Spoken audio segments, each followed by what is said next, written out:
Oke, bab satu pendahuluan ya. Ini saya bikin contoh aja simulasi ya teman-teman ya. Katakanlah misalnya saya bikin itu, saya melakukan penelitian nih, misalnya gini, judul penelitian saya pengaruh motivasi belajar terhadap prestasi belajar siswa SMP, studi kasus di SMP XYZ Surabaya ya. Kira-kira ini jadi ada berapa variabel ya teman-teman ya di dalam penelitian saya? Coba bantu saya dong. Dua, Apa aja itu Bapak Eko Irawan? motivasi belajar sama prestasi belajar. Oke, betul ya. Jadi ini ada motivasi belajar dan juga ada prestasi belajar siswa. Oke ya, ada dua betul. Dan saya nggak tahu teman-teman kalau misalnya teman-teman banyaknya pakai pengaruh, nah berarti mau nggak mau kita harus pakai analisis statistik ya. Tapi nah disinilah mungkin fokusnya di pertemuan kita hari ini gitu ya. Silakan teman-teman apakah mungkin pakai pengaruh atau mungkin pakai analisis atau mungkin kualitatif silakan lah ya. Itu haknya teman-teman dalam melakukan penelitian, tidak ada paksaan apa-apa gitu ya. Nah, tapi esensinya saya akan coba lagi ya menjelaskan. Nah, misalnya di dalam pendahuluan itu kan pasti awalnya itu ada apa Bapak Eko, ada latar belakang ya. Nah, ini saya latar belakangnya udah saya buat ya seperti ini. Pendidikan merupakan salah satu faktor penting. Karena kan tadi saya contohnya itu judulnya motivasi belajar terhadap prestasi belajar siswa SMP kan ya. Ini simulasi aja ya. Ada pendidikan, saya jelaskan sedikit ya. Terus saya juga menggunakan kutipan tidak langsung gitu kan. Kemudian saya menjelaskan juga sedikit di bab latar belakang ini ada motivasi belajar dan juga ada apa prestasi belajar siswa. Saya jelaskan sedikit tentang pendidikan, saya jelaskan sedikit tentang motivasi belajar. Nah, di sini namun realitasnya di lapangan menunjukkan bahwa motivasi belajar siswa masih beragam dan belum sepenuhnya optimal. Berarti artinya kan saya itu telah melakukan observasi di awal ya. Saya telah melakukan observasi di awal, oh saya mau melakukan penelitiannya di SMP XYZ ini. Yang mau saya teliti itu adalah motivasi belajarnya. Nah, saya di awal melakukan observasi terhadap siswa-siswa SMP ini. Apakah ada pengaruh antara motivasi belajar terhadap prestasi belajar siswa? Nah, biasanya di bab satu atau di bab pendahuluan yang ada latar belakang ini harus ada apa lagi ya Pak Eko dan teman-teman? Jangan lupa kita harus cantumkan apa namanya research gap ya. Nah inilah research gapnya. Ini saya viewnya web layout aja mungkin ya. Nah ya biar lebih enak ya. Nah research gap kan. Jangan lupa harus ada research gap atau apa gap penelitian. Gap penelitian itu kita kan harus baca penelitian sebelumnya yang berkaitan dengan penelitian kita sekarang ya. Penelitian kita sekarang itu katakanlah saya menelitinya apa pengaruh motivasi belajar terhadap prestasi belajar siswa. Berarti saya harus cari nih jurnal-jurnal sebelumnya yang berkaitan dengan motivasi dan prestasi. Nah, di sini muncul nih research gap-nya. Saya baca-baca ya, hasil penelitian terdahulu menemukan temuan yang belum konsisten ya. Kenapa? Karena saya baca dari Wahyuni dan Rahmawati nunjukin bahwa motivasi belajar itu pengaruhnya positif dan signifikan terhadap prestasi belajar siswa. Nah, menurut Wahyuni dan Rahmawati. Tapi ketika saya baca yang lain, penelitian yang lain dari Sutrisno menemukan bahwa motivasi belajar tidak memiliki pengaruh yang signifikan. Lah, tadi kata Wahyuni dan Rahmawati signifikan dan positif, tapi kata Sutrisno tidak ada pengaruh yang signifikan terhadap prestasi belajar. Nah, disinilah muncul gitu rasa keingintahuan saya. Nah, inilah research gap-nya.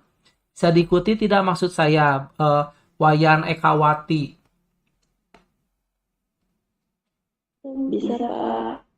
ya. Jadi di bab latar belakang itu kita harus tunjukin research gap-nya apa. Research gap ini kita dapatkan dari kita sering-sering baca penelitian terdahulu yang berkaitan dengan penelitian yang mau kita lakukan saat ini.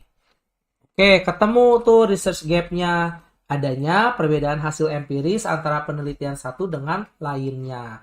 Kok hasilnya Wahyuni dan Rahmawati hasilnya positif signifikan ya, tapi Sutrisno justru tidak signifikan. Nah, kenapa? Nah, inilah yang mendorong saya untuk melakukan penelitian yang judulnya tadi pengaruh motivasi terhadap prestasi belajar. Selain research gap, kita juga punya yang namanya kesenjangan empiris atau empirical gap ya. Nah, dari penelitian yang sebelumnya itu, kondisi empiris di lapangannya itu berbeda dengan kondisi yang sekarang saya. Kalau yang penelitian-penelitian yang sebelumnya yang tadi, yang mana Wahyuni, Rahmawati, Sutrisno itu mereka melakukannya itu pada jenjang SMA atau perguruan tinggi gitu ya, yang udah agak tinggi. Nah, kalau saya justru penelitiannya pengennya di SMP. Kenapa? Karena kan kalau SMP itu menurut saya masih butuh dimotivasi mereka belajarnya itu. Kalau perguruan tinggi kan mungkin harapannya itu mereka udah belajarnya lebih mandiri, udah dewasa gitu ya, udah lebih ngerti lah ya, apalagi kalau kuliahnya di universitas terbuka udah harus ngerti apa yang harus kita lakukan gitu ketika kita kuliah itu gitu kan. Nah, kesenjangan empiris atau kesenjangan realitanya kalau yang penelitian sebelumnya itu mereka di universitas, di SMA, kalau saya makanya pengennya di SMP gitu. Nah, itulah perbedaannya. Bisa diikuti ya Bapak Ibu semua di sini. Bisa, Bisa, Kak. Kak. Dan jangan lupa yang terakhir kita juga harus punya apa yang namanya theoretical gap atau kesenjangan secara teoritis. Dapatnya dari mana? Ya diharapkan Bapak Ibu, Kakak Adik baca sebanyak-banyaknya. Makanya sebetulnya kalau menurut saya ya, saya pribadi gitu ya, kalian yang kemarin tugas yang apa minimal 5 buku dan 5 jurnal itu kalau menurut saya masih kurang menurut saya gitu ya. Karena sebetulnya kita harus lebih banyak membaca buku teori yang sebagai fondasinya itu gitu. Karena saya tadi tentang motivasi belajar gitu ya. Makanya saya cocoknya mungkin pakainya McClellan tahun 61.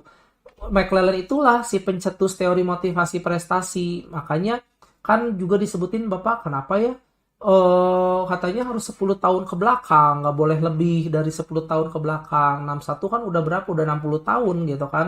Lebih malah. Nah, tapi karena di sini teori motivasi prestasi itu teori dasarnya dari Bapak McClellan, ya berarti ambil aja karena kan yang lain yang nggak boleh itu karena mereka comot sana comot sini gitu kan. Makanya cuma 10 tahun ke belakang bolehnya maksimal. Tapi kalau karena ini teorinya benar-benar akarnya dari Bapak McClellan, terus teori ekspektasinya dari Bapak Froome, ya berarti boleh-boleh aja gitu. Justru memang diharuskan yang apa kitab ya bahasanya kitabnya gitulah ya yang jadi sumber utamanya gitu. Gitu ya Bapak Ibu Kakak Adik ya kenapa alasannya ini tetap diperbolehkan gitu ya. Nah, theoretical gap-nya itu apa? Nah, menurut yang sebelumnya gitu ya lebih menekankan pada faktor intrinsik gitu ya sementara teori lain menyoroti adanya faktor ekstrinsik dari luar kan karena kalau motivasi itu kan bisa didorong dari dalam atau dari luar gitu ya. Nah tapi dalam praktiknya kedua aspek ini sering berinteraksi dan saling mempengaruhi tapi belum banyak penelitian yang memverifikasi keterkaitan keduanya secara empiris di konteks siswa SMP gitu ya. Ya mungkin teori motivasi prestasinya dari McClellan itu di tempat kerja atau teori harapan dari Froome juga dari di tempat kerja gitu ya. Nah, saya pengen menggunakannya di konteks siswa SMP. Nah, itulah kesenjangan teoritisnya perbedaannya itu gitu. Secara empiris bisa nggak sih ini McClellan dan Froome ini kita implementasikan di sekolah menengah pertama gitu. Jadi menjawab ya bab 1 pendahuluan yang isi latar belakang kejawab ada research gap-nya, kejawab ada empirical gap-nya dan juga kejawab ada theoretical gap-nya. Seperti itu bisa diikuti tidak Ibu Wayan, Ibu Alia? Bisa, Kak. Oke. Mudah-mudahan emang bisa ya. Eh Kemudian selanjutnya yang belum adalah apa? Kita harus ada rumusan masalah ya. Oh ya, tapi kalian jangan ngikutin saya gini banget ya. Ada research gap, empirical gap, jangan ngikutin kayak gini banget. Maksudnya ya udah kalian bikinnya dalam paragraf-paragraf yang mengalir aja gitu kan. Di bab pendahuluan itu cuma latar belakang terus rumusan masalah gitu kan ya, tujuan penelitian gitu kan. Jadi yang kayak judul-judul subjudul gini ya jangan benar-benar ngikutin kayak saya, tapi ya bikin aja di paragraf baru gitu tanpa subjudul ini ya. Judul-judul yang utamanya aja kan latar belakang, terus nanti ada bikin lagi apa rumusan masalahnya ya. Nah kebetulan kalau saya rumusan masalahnya itu ada dua gitu kan. Berdasarkan latar belakang dan identifikasi kesenjangan di atas kan udah dapat tuh latar belakang dan kesenjangan 3 itu. Nah, saya mau meneliti dirumuskan dalam penelitian saya, apakah motivasi belajar berpengaruh signifikan terhadap prestasi belajar siswa? Nah, gitu ya. Kemudian yang kedua, seberapa besar kontribusi motivasi belajar dalam menjelaskan variasi gitu ya.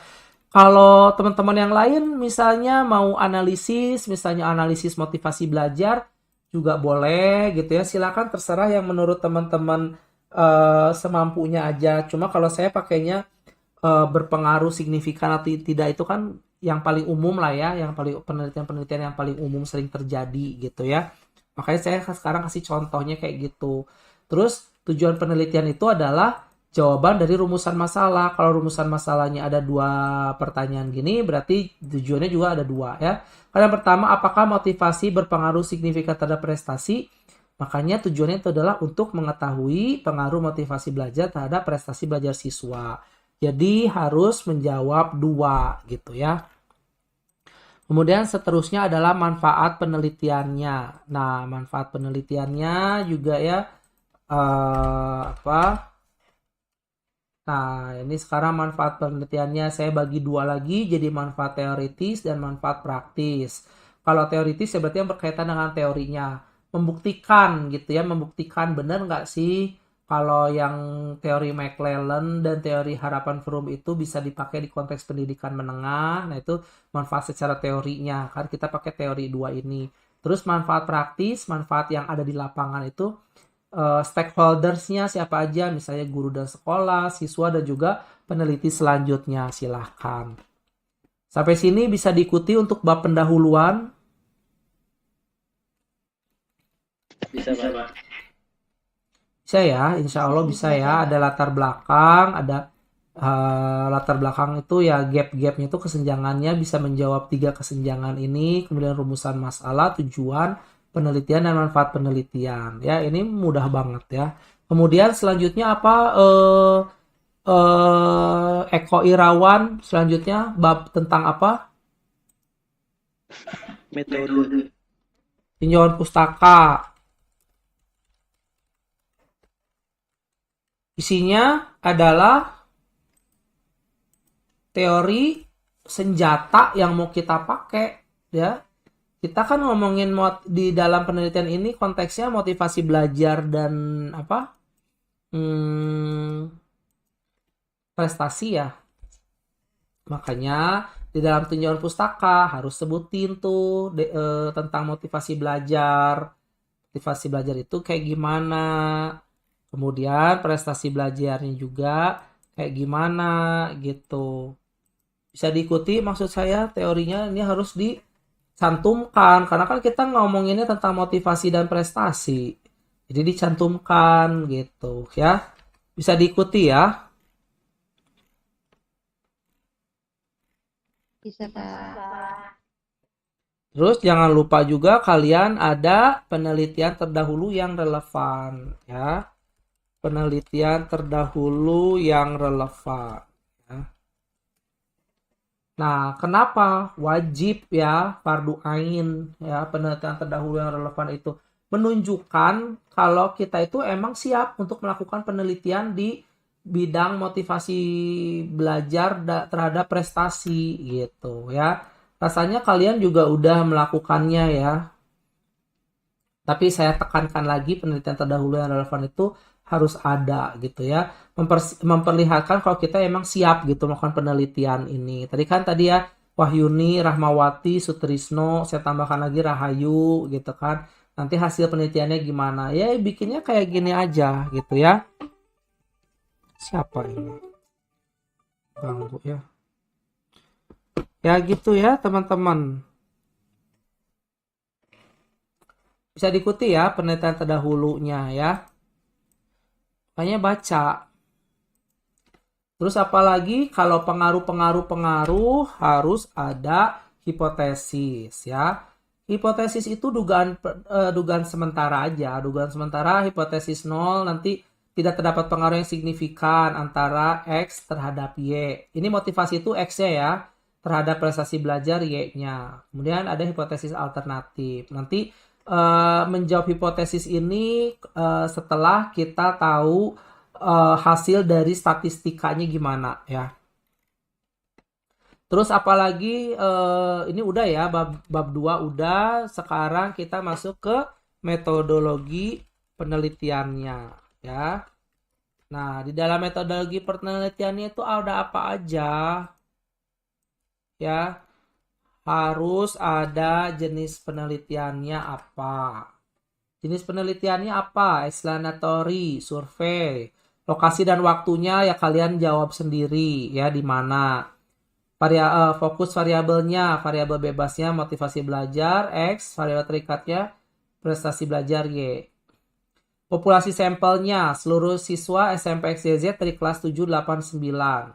Teknik samplingnya, saya pakainya simple random sampling. Jadi artinya simple random sampling itu bisa siapapun gitu. Tapi harus proporsional juga ya. Karena misalnya saya 40 responden itu misalnya bagi 3 ya. Berarti di kelas 7 ada 13 orang, di kelas 8 13 orang, kelas 9 14 orang misalnya gitu ya. Sehingga nanti totalnya jadi 40 responden. Jangan yang 40 responden semuanya di kelas 7 semua, yang nggak kacil lah kayak gitu mah ya. Jadi harus yang ini gitu, harus yang apa namanya merata jadinya gitu penyebarannya itu ya kayak gitu merata gitu ya teman-teman ya, bisa diikuti ya maksud saya. Bisa diikuti nggak ini maksud saya? Ini ya, teknik pengumpulannya kuesioner. Datanya kan ada data primer, data sekunder. Silakan kalian cari tahu lagi apa itu data primer, data sekunder gitu ya. Misalnya, menyebarkan kuesioner, terus kita ada dokumentasi, terus informannya siapa aja. Responden utamanya kan ya kita sebarin kuesionernya nanti kita ke siswa SMP kan. Tapi kita juga butuh pendukung, misalnya ada guru, ada wali kelas, nanti disesuaikan sama tempat kalian penelitiannya kayak gimana gitu ya. Bisa diikuti sampai sini? Bisa.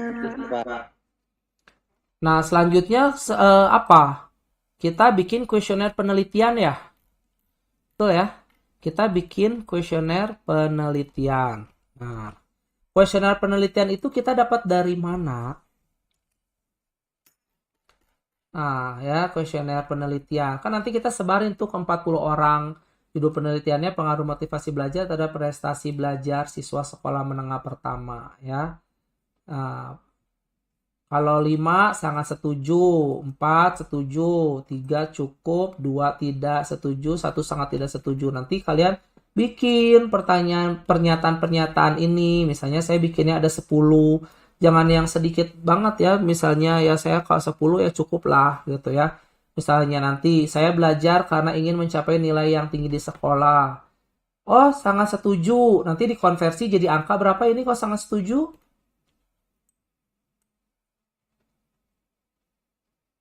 Dikonversi sangat setuju itu jadi angka berapa nanti dijawabnya jadi 5 kan? Angka 5. 5 ya. Gitu ya. Sama nanti ini kalian sebarin ke 40 responden tadi ya. Dan juga jangan lupa prestasi belajarnya variabel Y-nya gitu ya. Jadi ini tuh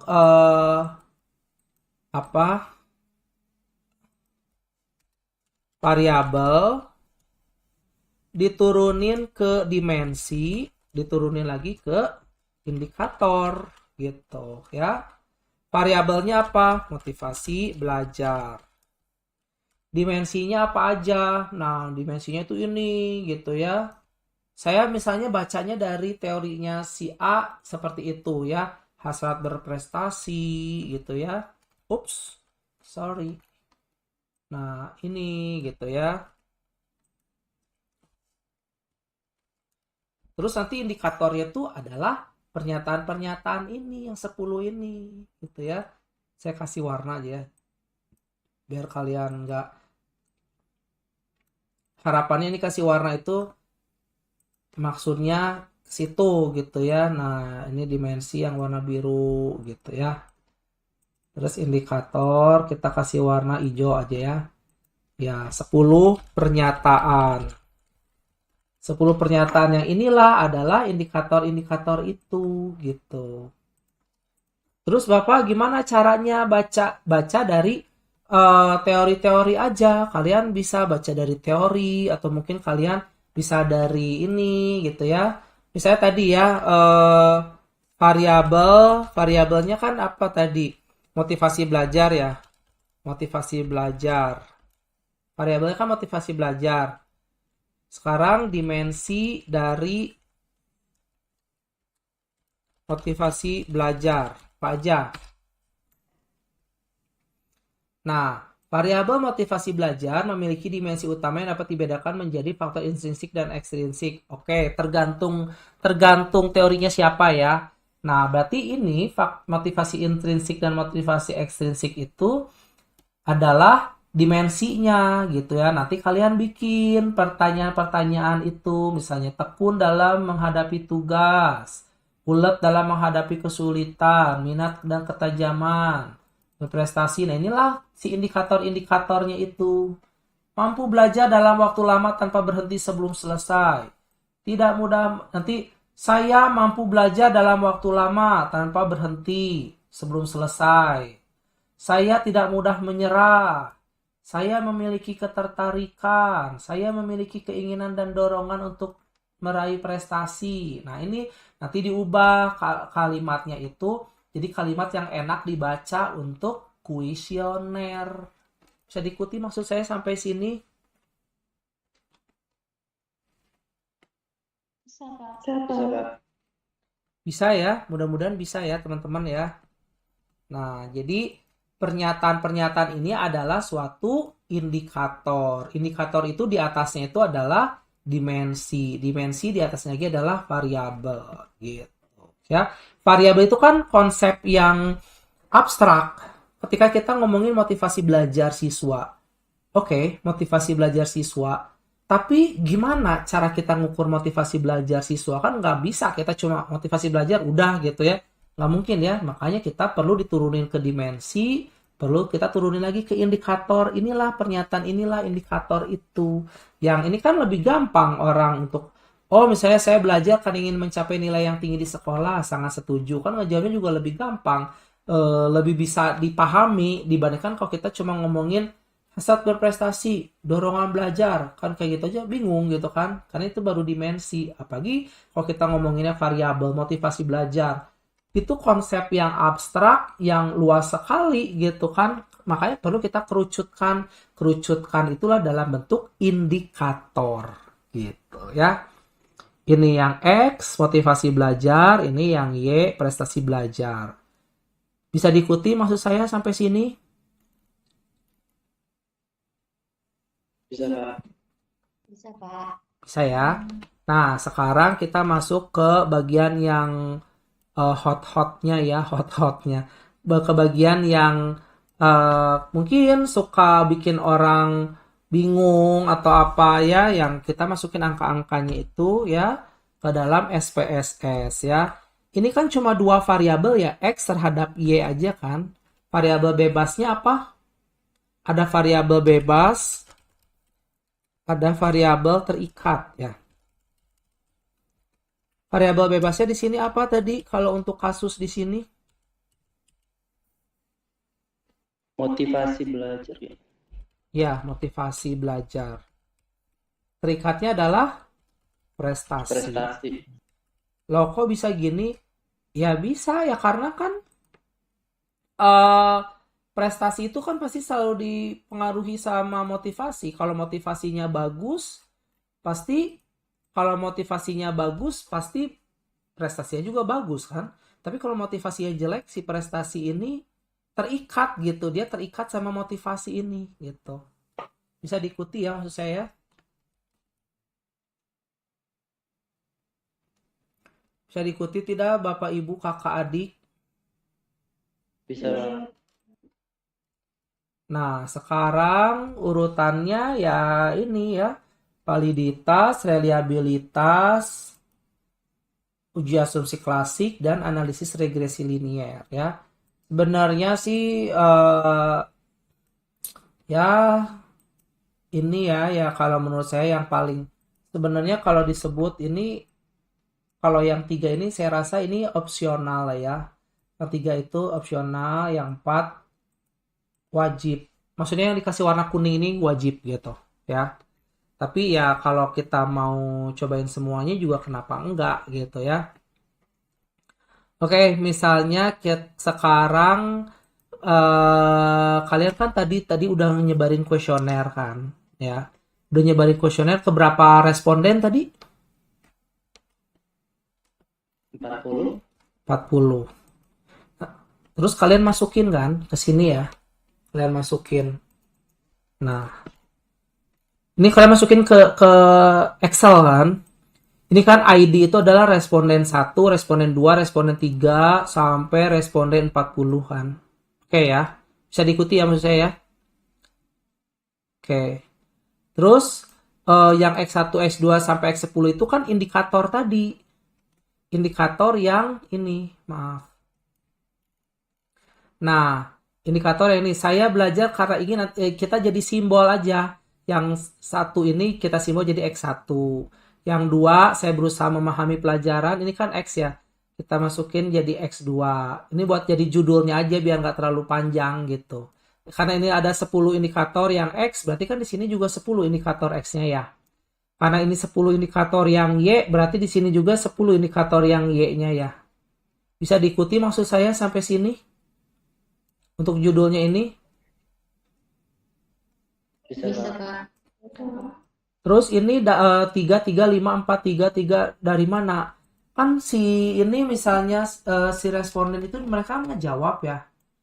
Misalnya responden yang pertama, siswa yang pertama gitu ya. Saya belajar karena ingin mencapai nilai yang tinggi di sekolah. Dia X1-nya itu adalah 3. Berarti dia ngejawab yang ini kan. Ups, sorry, ketutup. Ngejawab yang cukup setuju berarti kan. Kalau 3 itu adalah cukup setuju ya. Betul ya?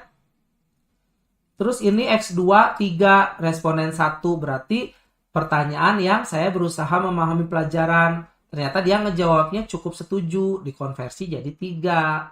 Kalau ini X5, X10, 5 itu berarti maksudnya apa? ID 1, X10, 5. Maksudnya jadi apa? Angka 5 ini. Dia jawabnya sangat setuju. Untuk responden yang pertama, pertanyaan yang ke-10 untuk X gitu. Atau apa tadi X itu? Motivasi gitu. Bisa diikuti sampai sini maksudnya? Bisa Pak. Yang lain teman-teman? Bisa, Pak. Bisa, Pak. Coba diulang lagi kalau gitu Alia. Kenapa di sini Y7-nya 5? Ini. Y7 5 untuk ID 2. Maksudnya apa? Karena yang sangat setuju tadi, Pak. Gimana? Karena untuk X yang 2 itu dia jawab, aku sangat setuju. ID 2 itu berarti dia responden yang kedua. Entah siapa namanya, misalnya namanya si Udin atau siapa gitu ya. Ya kalian boleh sih nama, boleh angka juga boleh di sini, nggak apa-apa lah ya. Cuma ngasih tahu aja sih ini ya. Berarti responden yang kedua ini untuk pertanyaan yang ketujuh dari Y, yaitu apa? Prestasi belajar. Yang ini ya, prestasi belajar itu ya, nilai pelajaran saya sangat meningkat dibandingkan semester sebelumnya. Yang ini kan Y ya. Dia menjawabnya sangat setuju gitu ya. Bisa diikuti ya maksudnya ya. Nah, nanti total X itu 37 itu ini 3 tambah 3 tambah 5 sampai ini itu ada 37. Total Y 20 itu adalah ini 3 tambah 2 tambah 3 tambah 2 bla bla bla ini 20. Total X itu 322 itu berarti dari sini nih. Ini 39 itu adalah yang ini. Bisa diikuti maksud saya? Bisa, Pak. Bisa, Pak. Bisa ya, ini sebetulnya kan jawaban dari kuesioner yang kalian ubah menjadi dalam bentuk Excel. Ya. Nah, inilah angka-angka ini nanti akan kita kita ini datanya gitu ya. Nah, terus kalau saya biasanya pakai SPSS, teman-teman ya. Kita tadi yang pertama itu adalah menguji validitas dan reliabilitas. Yang angka-angka ini kan 3, 3, 5, 4, 3, 3. Saya copy semua nih dari sini sampai sini ya. Jangan lupa ada total X dan total Y-nya juga ya kalian ya. Saya copy semua gitu ya. Copy gitu ya, klik kanan, copy gitu kan. Terus saya plug ke sini kan, pindahin ke sini. Ini adalah SPSS ya. Jadi kalian harus punya juga aplikasi SPSS ini mau nggak mau gitu. Nah, saya masukkan nih ke SPSS ya. Keluarlah gitu. Sampai Y10 terus total X total Y ya. Sebenarnya ini ketika pertama kali saya ngepaste di sini tuh namanya variabel 1, variabel 2, variabel 3, variabel 10, variabel 11 gitu ya. Nah, makanya kalian ini kan ada data view, ada variabel view. Variabel view-nya kalian ubah dulu biar gampang dibacanya. Ini X1, X2, X3, X4. Tapi harus sesuai dengan yang di sini ya. X1, X2, X3, X4, Y1, Y2, total X, total Y. Nah, harus disamakan gitu urutannya itu. Ya. Nah, kalian bikin kayak gini. Bisa tinggal diklik aja tuh. Tuh, tinggal diklik terus kalian ganti-ganti juga bisa gitu ya. Nanti secara otomatis si kepala di sininya itu sub-sub judulnya itu akan berubah dengan sendirinya gitu ya. Nah, sekarang tugas kita adalah mencari validitas dan reliabilitas ya. Tadi kuesioner udah, sekarang kita ke validitas dan reliabilitas ya. Nah, gimana caranya untuk validitas dan reliabilitas gitu ya. Nah, untuk validitas dan reliabilitas juga itu caranya sangat mudah ya. Kan validitas dan reliabilitas. Validitas itu untuk apa? Untuk mengetahui apakah setiap item pernyataan tadi ya atau indikator kuesioner benar-benar mengukur apa yang seharusnya diukur. Kalian mau mengukur berat badan kalian. Pasti berat badan kalian pengen tahu, kalian harus pakai timbangan badan. Ya, bukan timbangan daging atau timbangan sayur gitu ya. Timbangan badan buat manusia gitu kan. Nah, itulah alat timbangan itu valid untuk mengukur berat badan kalian karena kalian manusia gitu. Sama kalau di dalam konteks penelitian ini, pernyataan-pernyataan ini valid nggak sih dijadikan pernyataan untuk mengukur prestasi belajar? Pernyataan yang ini valid nggak sih dipakai untuk mengukur motivasi belajar gitu ya? Kalau kita misalnya motivasi belajar, jangan sampai ada pernyataannya saya dikasih jajan 10.000 sama mama, jadinya saya motivasi. Kan beda gitu ya, saya dikasih jajan 10.000 gitu kan paham ya maksud saya gitu ya. Pernyataannya itu yang harus benar-benar menyatakan dia motivasi gitu. Bisa diikuti nggak maksud saya, Bapak Ibu? Bisa, Pak. Jadi kalian validitas itu adalah si item-item pernyataan ini valid nggak sih dijadikan pernyataan untuk motivasi belajar, dijadikan kuesioner. Yang ini valid nggak sih 10 ini untuk dijadikan pernyataan prestasi belajar jadi kuesioner? Nah, kayak gitu ya teman-teman ya. Nah, itulah validitas. Terus cara ngukurnya gimana? Tadi kan udah punya kita ya SPSS-nya. Kita balik lagi ke SPSS.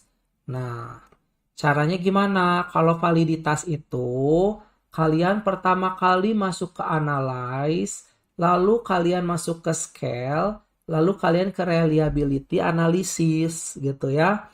Nah, kalian mau yang mana dulu? Mau yang X dulu atau mau yang Y dulu? Terserah kalian. Mau X silakan, mau Y silakan. Tapi jangan digabung. Tadi kan X itu ada 10 indikator pernyataan ya. Kalau X ya udah X dulu aja ya.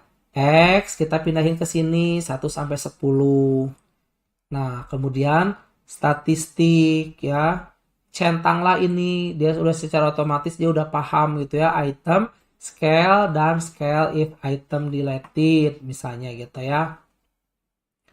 Ini centangnya ini aja ya. Continue. Terus ini kan kita baru mau tahu yang 10 indikator yang X ya. Oke. Muncul. Nah, keluar angka-angka cantik ini. Kalian gampang, tinggal kalian ini aja nih. Reliability-nya itu 0,923.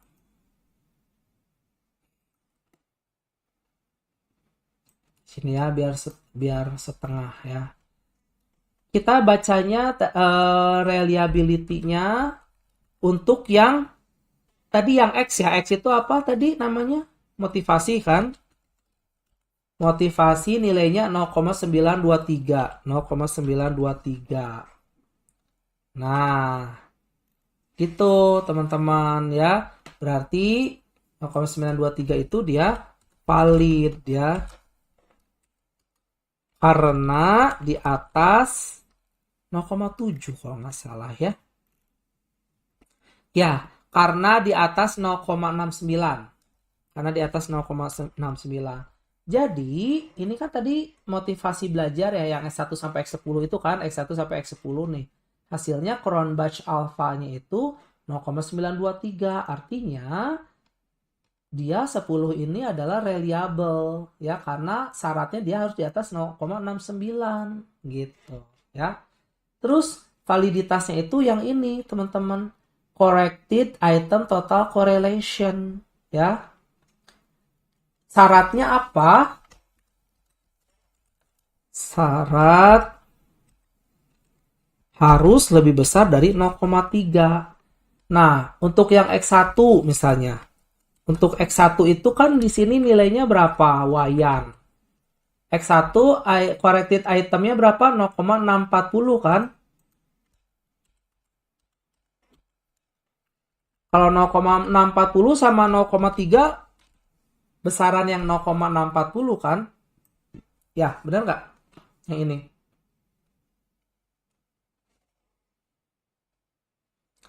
Artinya butir pernyataan yang nomor 1,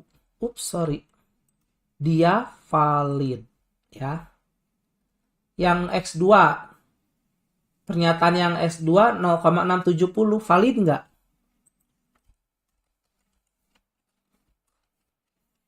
Kenapa diam aja kalian? Alia? Kan kalau di atas 0,3 berarti dia valid. Kalau kalian lihat ini yang di bagian corrected item total correlation-nya semua di atas 0,3 ya. Benar nggak? Iya, Pak.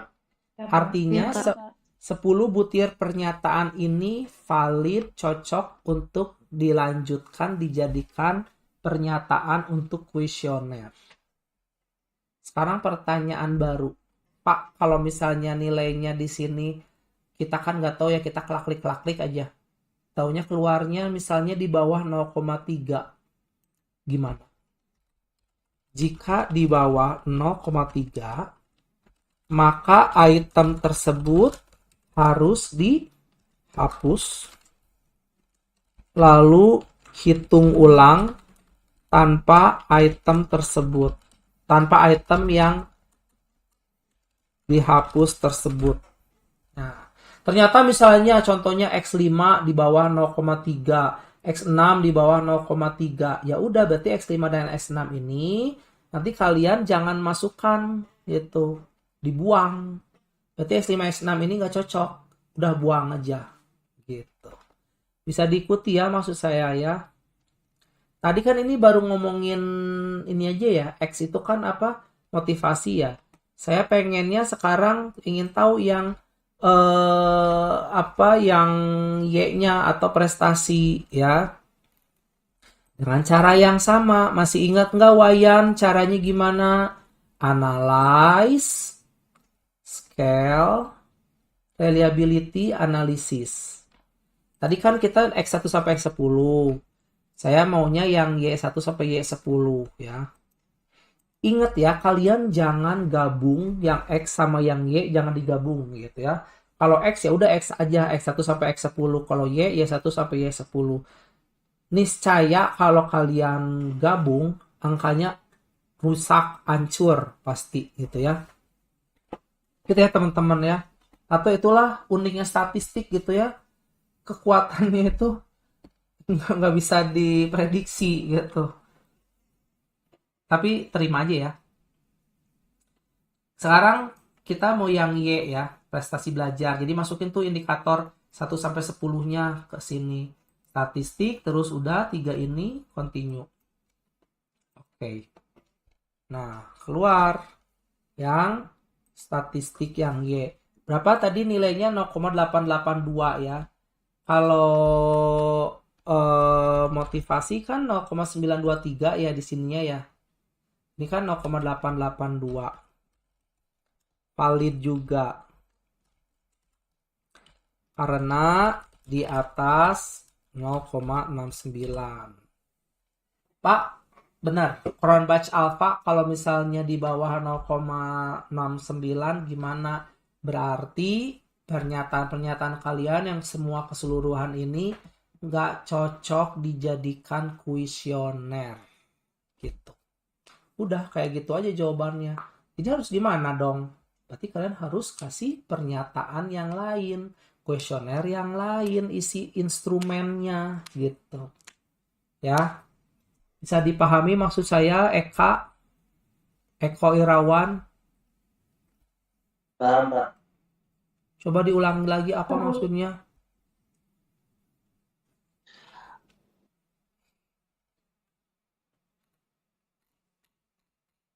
Kalau dia di bawah 0,09 berarti kuesioner itu nggak valid, jadi dia buat pertanyaan baru, kuesioner baru. Iya. Itulah kekuatannya statistik ya. Jadi gitu ya. Nih, cara makainya itu ini ya, analyze, scale, reliability, analysis ya. Dan ya. Nah ini, terus corrected item itu adalah validitasnya. Kalau tadi baru reliability-nya, sekarang validity-nya. Sekarang Y1 0,639. Contoh Y1 0 ini kan 0,639. 0,639 dia di atas 0,3 kan? Berarti Y1 pernyataan yang Y1 itu tadi indikator yang pertama untuk Y itu valid nggak?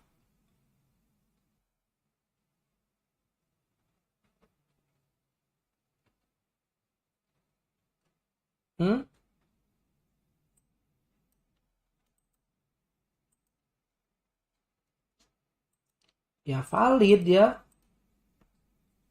Valid kan? Karena di atas 0,3. Syaratnya kan harus di atas 0,3. Ya valid. Kalau yang Y10 0,542 valid nggak? Valid. Valid, Pak. Karena di atas 0,3. Kalau jika di bawah 0,3 maka item tersebut harus dihapus ya. Dihapus, jangan dimasukin. Terus kalian hitung kembali pakai analyze scale reliability analysis. Nah, itulah udah ya kejawab validitas dan reliabilitasnya kalian. Gitu ya. Sangat mudah sekali ya. Nah, kemudian gimana ini analisis regresi linier ya. Oh ya, sampai sini kira-kira kalian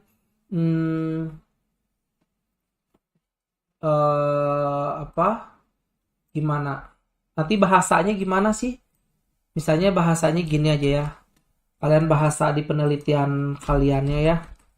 Misalnya gini. Nah, uji validitas dilakukan menggunakan korelasi corrected item total correlation dengan bantuan SPSS versi berapa punya kalian ya.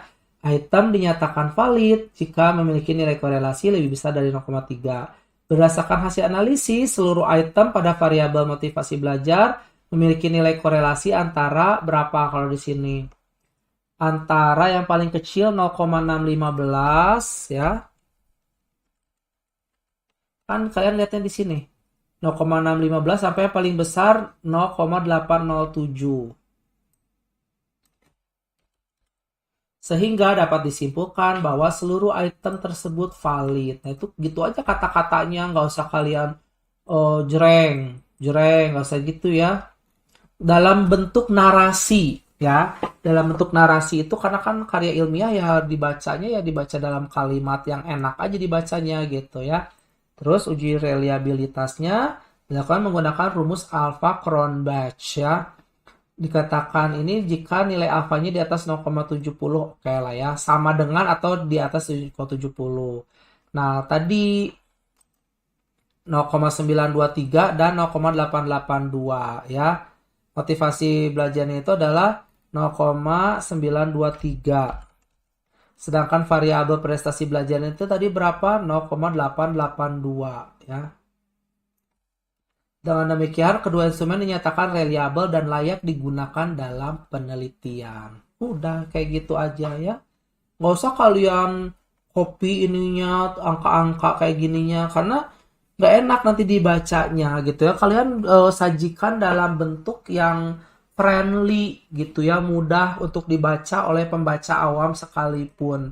Kalau kalian masukin corrected item misalnya ya, kolom gini bla bla bla bla bla, wah udah pusing gitu ya. Yang ada orang makin males bacanya karena disuruh baca yang susah-susah orang kan males gitu ya. Tapi kalau yang happy-happy biasanya orang senang aja gitu ya. Biasanya kan kayak gini karena ini teknis banget gitu ya. Nah tapi itulah kuncinya. Jadi ini udah valid dan reliable ya.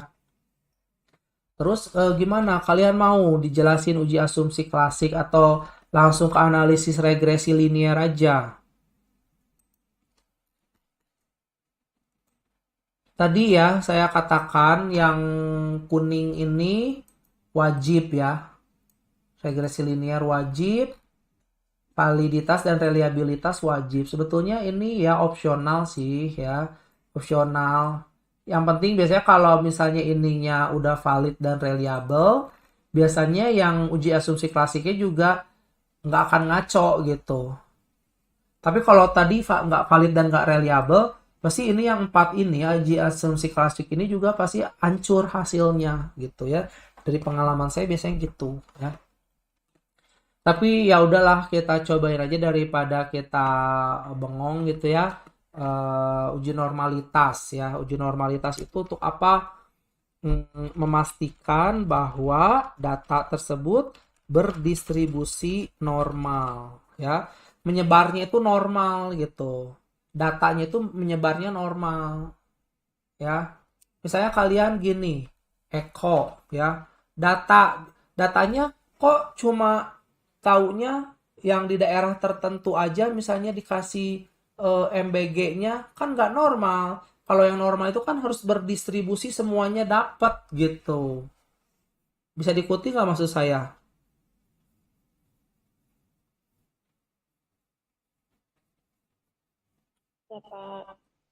Ya yang lain jawab aja ya.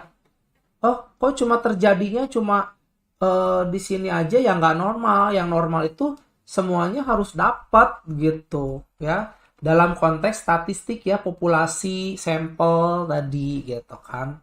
ya. Nah, caranya itu Maaf ya, saya izin mundur duluan soalnya di tempat saya lagi hujan deras, Pak. oh ya udah nggak apa-apa ini juga saya video ya. Nanti silakan kalau berminat ditonton lagi aja di video YouTube saya ya. Ini lagi saya rekam juga kok, tenang aja.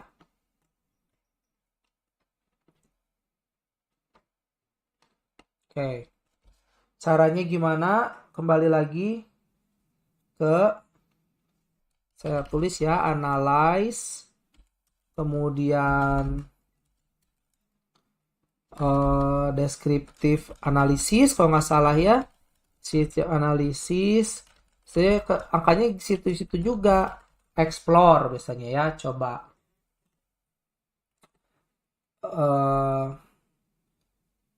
Nah, tadi apa? Mau normalitas ya, analyze. Seingat saya sih analyze deskriptif ya, deskriptif, explore ya. Terus, nah ini dependent listnya itu harus yang, jangan lupa ya, harus yang total ya, jangan yang Y1. Dependent itu kan yang terikatnya, terikat itu kan yang Y kan, tapi totalnya ya. Ingat total, bukan Y1 sampai Y10, tapi total ya. Masukkan aja totalnya.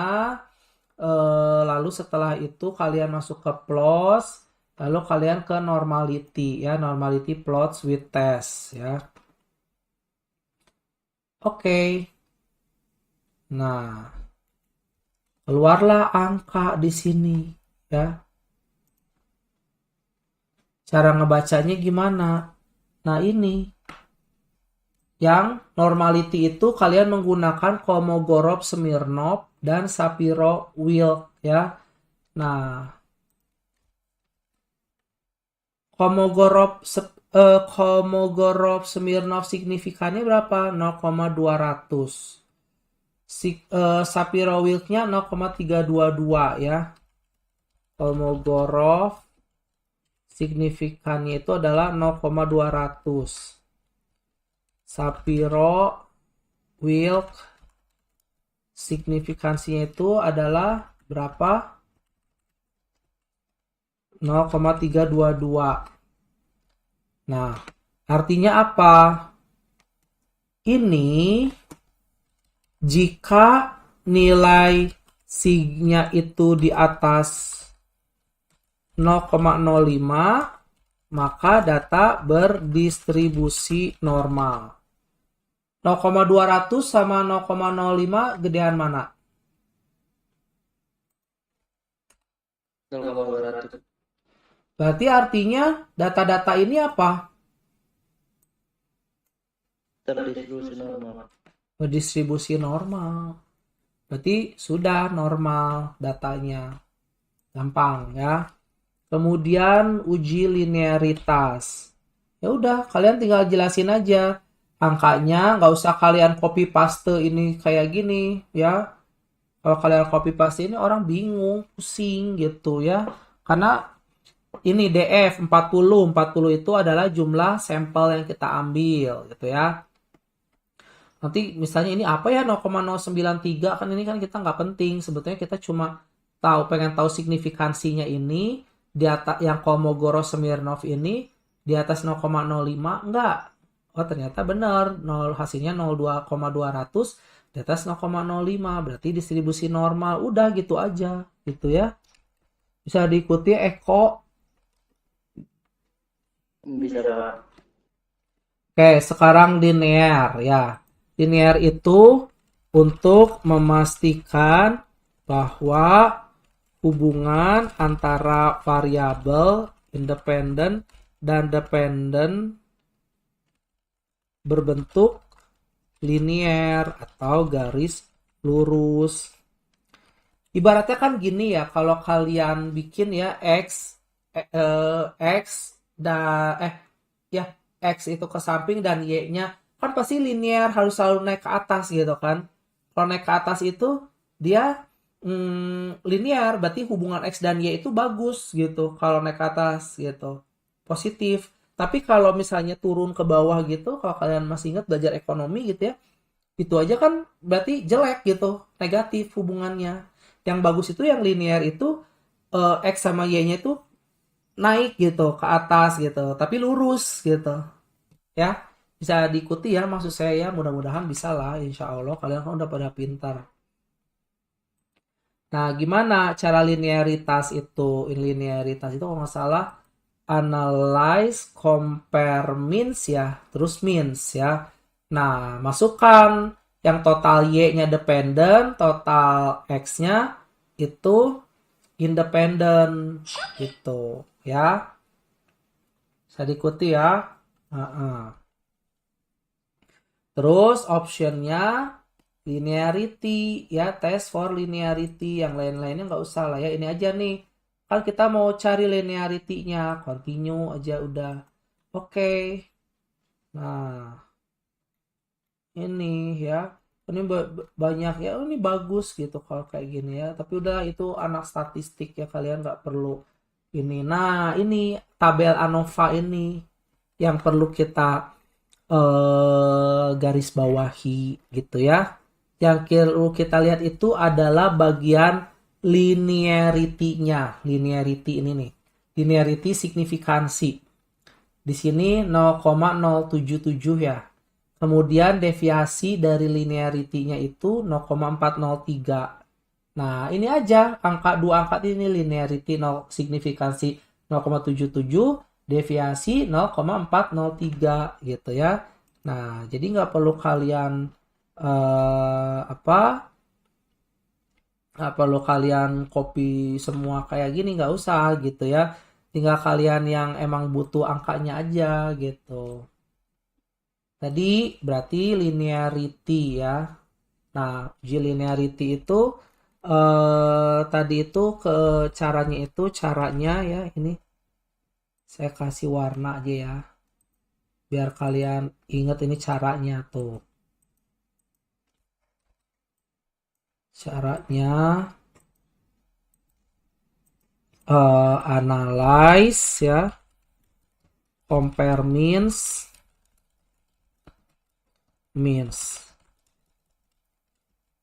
Lalu options linearity gitu ya. Nah, di tabel ANOVA itu yang signifikansinya itu ini 0,77 sama 0,403 ya. Linearity 0,077.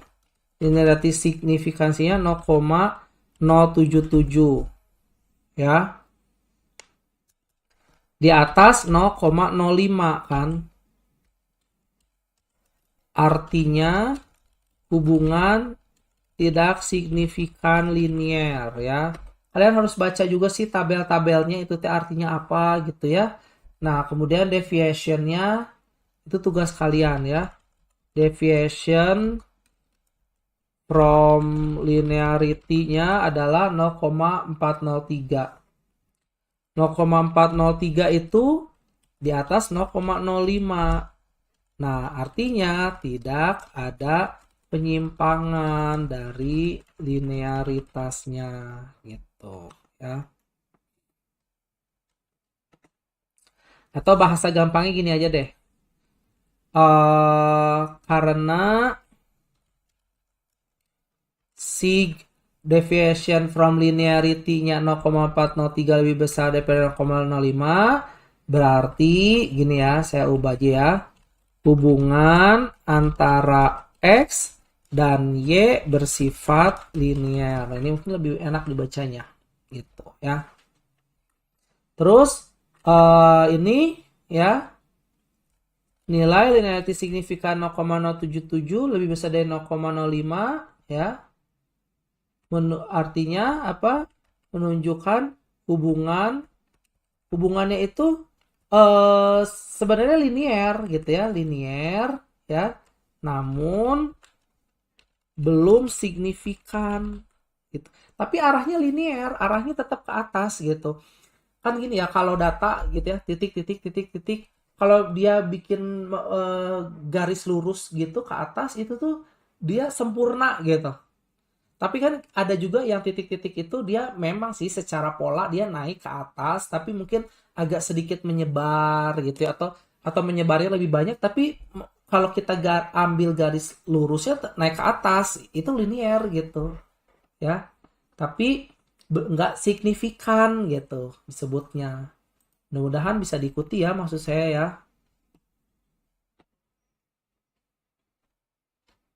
Eko,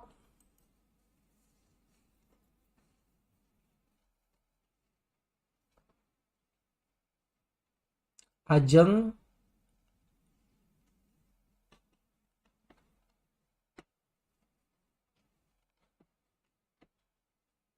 Faiza mana?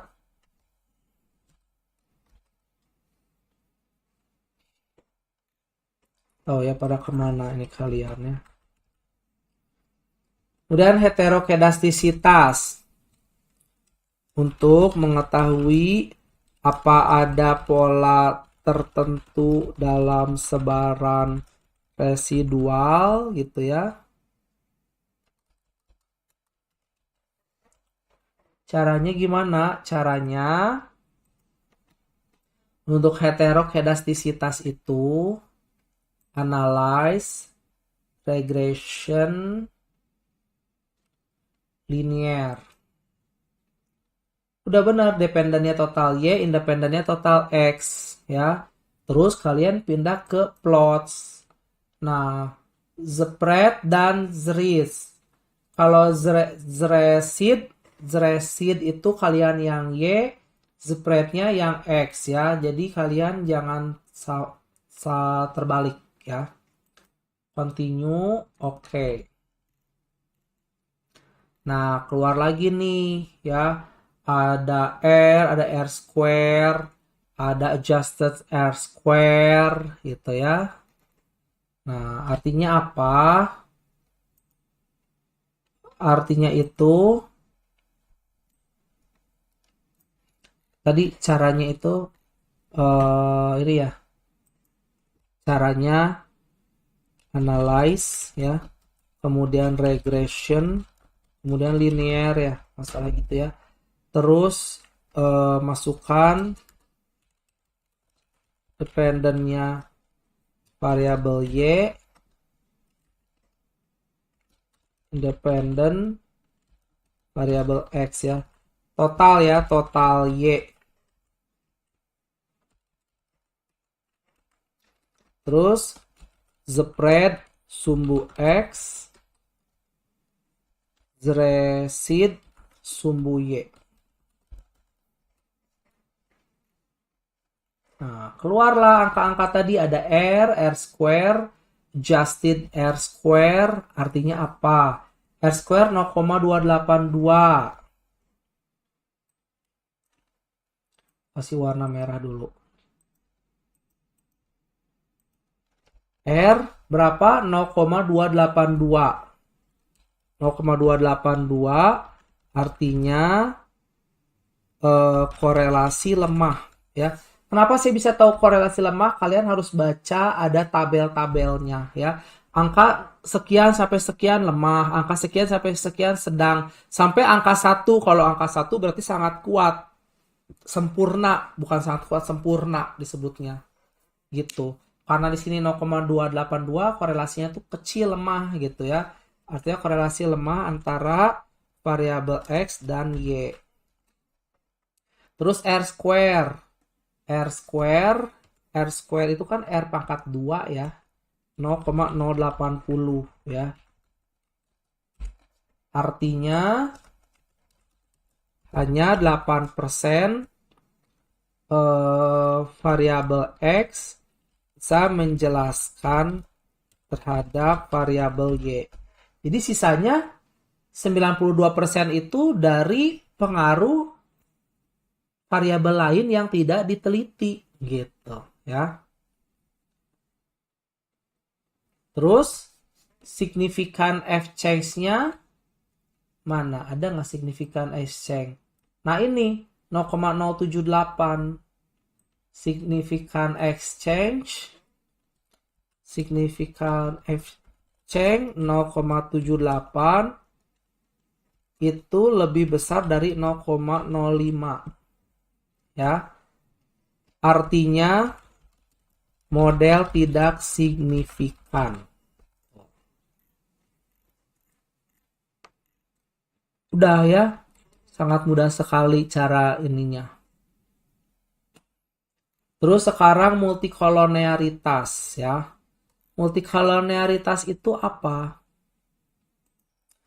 Untuk mengetahui apakah ada hubungan kuat antara variabel independen ya. Jadi multikolonialitas itu hanya untuk yang dilakukan kalau jumlah X-nya lebih dari 1 gitu ya. Regresi berganda ya. Nah, tapi kalau regresi sederhana tidak pakai linearitas ya. Nah, ini hanya untuk apa? Regresi berganda. Jadi kita nggak pakai ini. Kita nggak pakai ini ya. Oh, janganlah ya, jadi jelek. Jadi ini di ini. Nah, udah sekarang kita analisis regresi linearnya ya. Nah, gimana cara melakukan analisis apa tadi namanya regresi linear ya. Nah, untuk melakukan analisis regresi linear itu ini yang sebenarnya kunci utamanya gitu ya. Analyze regression linear ya. Udah dependennya total Y, independennya total X benar. Kemudian statistik yang harus dicentang adalah estimate, model fit, R-squared change, dan confidence. Ininya levelnya 95% ya. Kalau kalian tingkat errornya 5% atau alfanya 5% berarti level confidence-nya 95% ya. Continue oke. Keluarlah angka-angka cantik ini ya. Nah, maksudnya apa? Nah, ya kita lihat di sini tadi ya mana. Nah ini hasilnya ya 38 0,17. Artinya persamaan analisis regresi linear itu adalah Y ini 38,017 terus sama ini ya minus 2,48 minus 0,248 X. Nah, inilah persamaannya. Artinya apa? Artinya koefisien regresinya itu adalah negatif karena minus 0,248. Artinya semakin tinggi variabel X cenderung menurunkan variabel Y, tapi pengaruh tidak signifikan ya, atau disebut sebagai negatif gitu ya, karena kan menurunkan ya. Terus nilai signifikannya itu tadi berapa? Nah, 0,078 ya. Nilai sig 0,78 lebih besar dari 0,05, artinya hubungan tidak signifikan. Dan juga model ini tadi hanya berapa? 8% saja gitu ya. 0,78 itu hanya 8% gitu. Atau 7,8%. Model hanya menjelaskan 7,8% variasi Y atau pengaruh lemah. Udah, cuma segini aja jadinya ya. Kalau kalian tuh gak banyak kan, cuma segini aja ya. Kalau kalian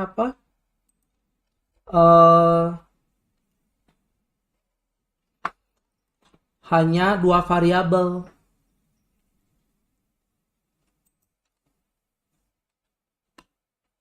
Bisa diikuti maksud saya, Wayan?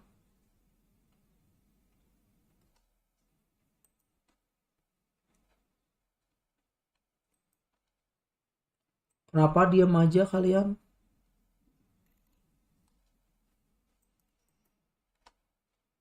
Alia,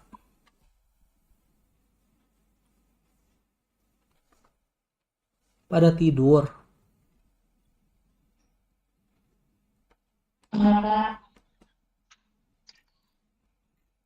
Dikit ya, cuma segini. Tuh.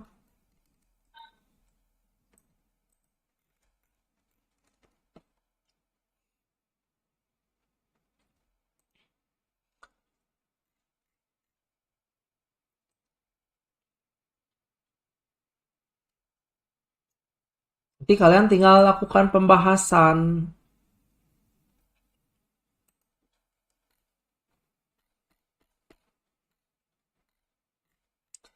Pak, kalau misalnya regresi linear berganda gimana? Nah, kalau misalnya variabelnya kalian ada 3 gitu ya. Ada X1, ada X2, dan juga ada Y gitu ya. Semua yang tadi dilakukan termasuk multikolonialitas plus ujinya bukan uji yang ini ya. Kalau itu analisis regresi linear sederhana kalian ya. Analisis linear sederhana kalau yang kalian tadi itu ya. Oh ya, analisis regresi sederhana itu caranya analyze regression linear, dependennya yang total Y, independent total X, statistics, centang, estimates, model fit. Terus apa lagi tadi tuh? Confidence interval ya. Confidence-nya tadi berapa? 95 kan? 25%. Karena errornya 5% dan R square change. Nah, ini caranya. Nah, ini ya udah dikasih tahu tuh cara-caranya, kalian tinggal kalian kerjain aja. Langsung.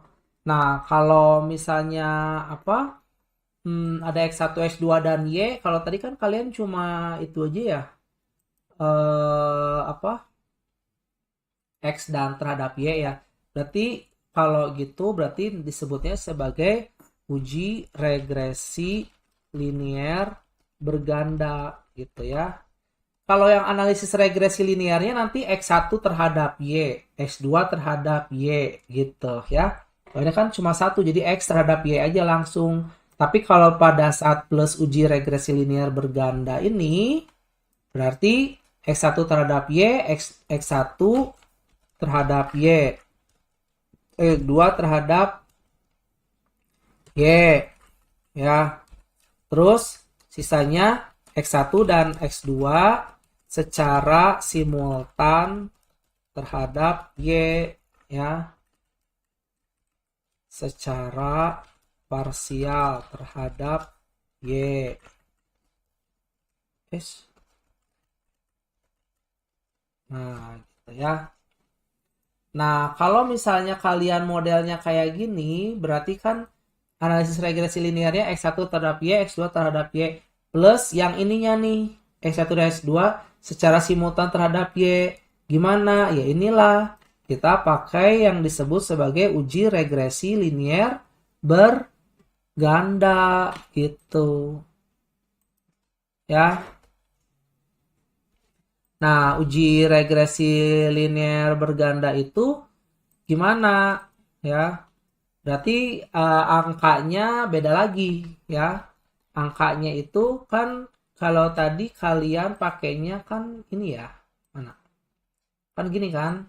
Cuma X1 sampai X10, terus Y1 sampai Y10 gitu kan ya. Kalau ini kan berarti X1, X2 dan Y kan, berarti beda ya. Nah, misalnya contohnya saya punya angka lagi yang beda ya. Ini saya close aja deh ya. Saya close ya. Nah, saya punya lagi angka yang lain. Misalnya saya punya angkanya kayak gini misalnya. Ada 5 indikator gitu ya.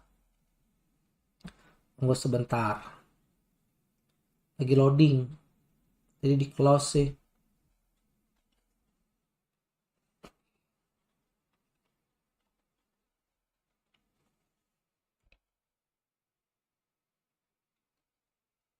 Nah ini angkanya X1-nya 5 indikator, X2-nya 5 indikator, Y-nya juga ada 5 indikator. Jadi beda ya ininya ya, tapi tetap dia ada total X1, total X2, total Y gitu ya. Beda ya, kalau tadi kan cuma X dan Y aja, kalau ini ada X1, ada X2, sama ada Y ya. Ceritanya saya angka-angkanya kayak gini yang dari Excel gitu ya.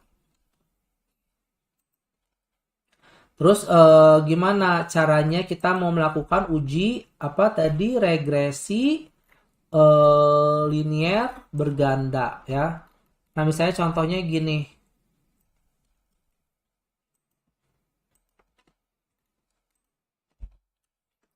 Ini saya kasih ini ya, karena beda. Misalnya variabel kalian ada gini. Ada variabel kualitas layanan X1, ada nilai yang dirasakan, dan juga ada kepuasan pelanggan. Masing-masing ada 5 indikator ya. Ada 5 indikator yang berbeda. Nah, sekarang kita hitung gitu ya. Kita hitung kalau uji regresi linear berganda ya. Caranya juga sebenarnya sama. Analyze, regression, linear ya. Nah, dependennya ini yang totalnya ini ya. Totalnya ini adalah dependent, total Y, independennya total X. Udah gini aja. Terus statistik saya rasa kayaknya enggak ya ini ya. Ya oke. Nah, keluar nih angka ada R 0,470, R square 0,221 ya. Nah, inilah yang jadi kuncinya. Artinya gimana? Artinya R 0,470.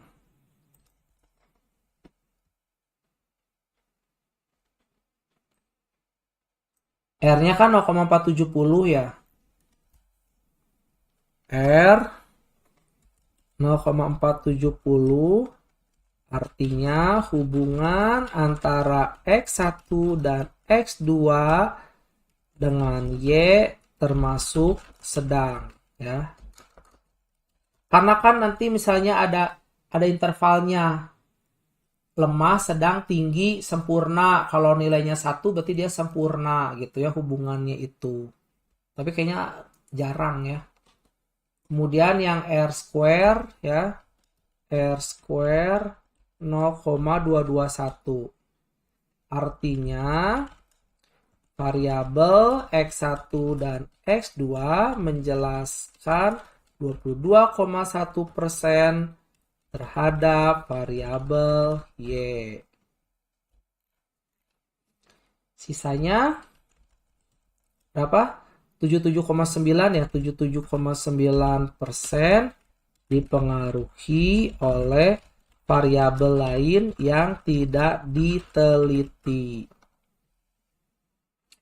Terus signifikansinya belum ya tadi ya. Nah ini F signifikansi itu regresi 5,257. F signifikansinya 5,257 yang ini. Ya. Nah, jadi gimana? Ada ininya 5,257 tadi ya. signifikansi yang biasanya berapa? Nah, signifikansi biasanya 0,10 ya. Dan signifikansinya 0,010 itu di bawah 0,5. Artinya model regresi signifikan secara simultan gitu ya, atau X1 dan X2 bersama-sama berpengaruh signifikan terhadap Y.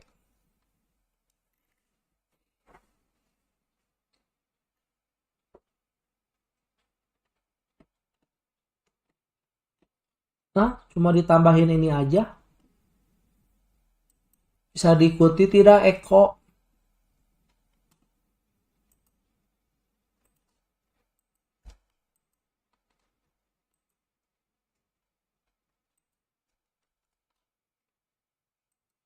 Kenapa? Saya save ya dia.